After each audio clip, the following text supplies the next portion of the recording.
இன்றைக்கி இந்த வீடியோவில் பார்க்க போகிறோம் என்னென்னா ஒரு 5 விதமான முக்கியமான சத்துக்கள். எதுக்குன்னா இதயம் இயங்குறதுக்கு தேவை. இந்த சத்துக்கள் எந்த உணவுகளில் இருக்குது, இந்த சாப்பாட்டை நம்ம தொடர்ந்து சாப்பிட்டு வரும்போது நம்ம இதயத்தில் ஒரு பிரச்சனை வராதுங்க. அப்படிப்பட்ட உணவுகள் என்ன, சத்துக்கள் என்ன, வரிசையாக பார்த்துடலாம் வாங்க. முதலாவது, இதயத்துக்கு தேவையான முக்கியமான சத்து என்ன தெரியுமா? கொழுப்பு.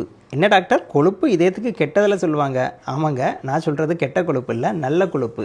ஹெச்டிஎல், ஹை டென்சிட்டி லிப்பிட்னு சொல்லுவோம் இல்லையா, இதுதான் நல்ல கொழுப்பு நம்ம தமிழில் சொல்கிறோங்க. முக்கியமான ஃபார்ம் வந்து ஒமேகா 3 ஃபேட்டி ஆசிட்ஸ். இந்த நல்ல கொழுப்பு உடம்புல அதிகமாக இருக்கும்போது கெட்ட கொழுப்பு இது குறைச்சி நம்ம உடம்பை காப்பாற்றுது, இதயத்தை காப்பாற்றுது. இது போக இது ட்ரைக்ளிசரின் சொல்லக்கூடிய ஒரு மோசமான கொழுப்பை கரைக்குது.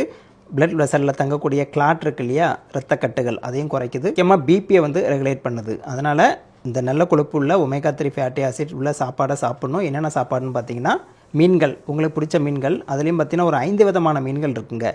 நெத்திலி மீன், சாலை மீன், சூற மீன், வஞ்சர மீன், அயில மீன். இந்த 5 வகையான மீன்களில் பார்த்தீங்கன்னா உங்களுக்கு நல்ல கொழுப்பு ஒமேகா 3 ஃபேட்டி ஆசிட் அதிகமாக இருக்குது. இது போக பார்த்தீங்கன்னா soya beans, nuts and seeds, avocado fruit, இதில் எல்லாம் நிறைஞ்சிருக்கு. இதயத்தை பாதுகாக்கக்கூடிய சத்துக்களில் ரெண்டாவது பார்த்தீங்கன்னா ஃபைபர், நார்ச்சத்து. இது என்ன பண்ணுதுன்னா கெட்ட கொழுப்பை கரைக்குது, சுகரை குறைக்குது, கண்ட்ரோல் பண்ணுது, உடம்புல டைஜஷனை வந்து இன்க்ரீஸ் பண்ணுது.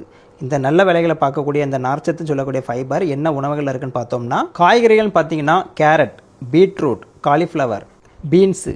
பழங்களில் பார்த்தீங்கன்னா ஆப்பிள், பேரிக்காய், பனானா, கீரைகள், பச்சை காய்கறிகள், நட்ஸ் அண்ட் சீட்ஸு எல்லாத்துலேயுமே இது நிறைஞ்சிருக்கு. நம்ம ஒரு கொண்டக்கடலை, பருப்பு வகைகள், பயிறு வகைகள் எல்லாத்துலேயுமே சூப்பராக ஃபைபர் இருக்குது. மூணாவது சத்து இதயத்துக்கு தேவையானது பொட்டாசியம். பொதுவாக உடம்புல சோடியம் இருக்கு இல்லையா, உப்பு அதிகமாக சாப்பிடக்கூடிய சோடியம் வந்து உடம்புல அதிகம் போது ஹார்ட்டு, பிபிக்கெலாம் நல்லது இல்லைங்க. அதனால தான் உப்பை கம்மியாக சாப்பிடுங்கன்னு சொல்கிறோம். இதுக்கு பதிலாக நம்ம பொட்டாசியம் நிறைந்த உணவுகளை எடுக்கும்போது சோடியத்தை இது காம்பன்சேட் பண்ணுது. பொட்டாசியம் உடம்பை ரிலாக்ஸ் பண்ணி நீரெவலம் வெளியே வாஷ் அவுட் பண்ணி இதயத்தை பாதுகாக்குது. பொட்டாசியம் வாழைப்பழத்தில் அதிகமாக இருக்குது. நம்ம இளநீர் இருக்கு இல்லையா, டெண்டர் கோகனட், அதில் அதிகமாக இருக்குது. ஸ்வீட் பொட்டேட்டோ, கீரை, ஆரஞ்சு, இதுலலாம் பொட்டாசியம் அதிகமாக இருக்குது. நாலாவது முக்கிய சத்து மெக்னீசியம். உடம்பு, பிளட் வெசல்ஸு எல்லாமே ரிலாக்ஸாக வேலை செய்கிறதுக்கு இந்த மெக்னீசியம் ரொம்ப முக்கியமான தேவைங்க. ஹார்ட்டில் ரிதம் இருக்குது தெரியும் இல்லையா உங்களுக்கு, அது சிறப்பாக செயல்பட இந்த மெக்னீசியம் ரொம்ப தேவை. இந்த மெக்னீசியம் பார்த்தீங்கன்னா இயற்கையாகவே நட்ஸ் அண்ட் சீட்ஸில் நிறைஞ்சிருக்குங்க. இது போக காய்கறிகள், பழங்கள் எல்லாத்துலேயுமே இருக்குது. Beans, banana, avocado fruit, dark chocolate, இதுலலாம் நிறைஞ்சிருக்கு.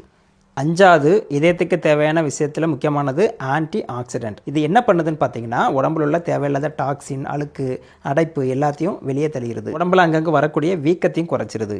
இந்த ஆன்டி ஆக்சிடென்ட் நிறைந்த உணவுகள் என்னன்னு பார்த்தீங்கன்னா, முதல்ல புதினா தாங்க, அப்புறம் டார்க் சாக்லேட்டு, பெர்ரி பழங்கள், நட்ஸ் அண்ட் சீட்ஸு, சிட்ரஸ் பழங்கள், ஆரஞ்சு, லெமன், அந்த மாதிரி. கடைசியாக க்ரீன் டீ. இதுலையெல்லாம் ஆன்டி ஆக்சிடென்ட் நிறைஞ்சிருக்கு.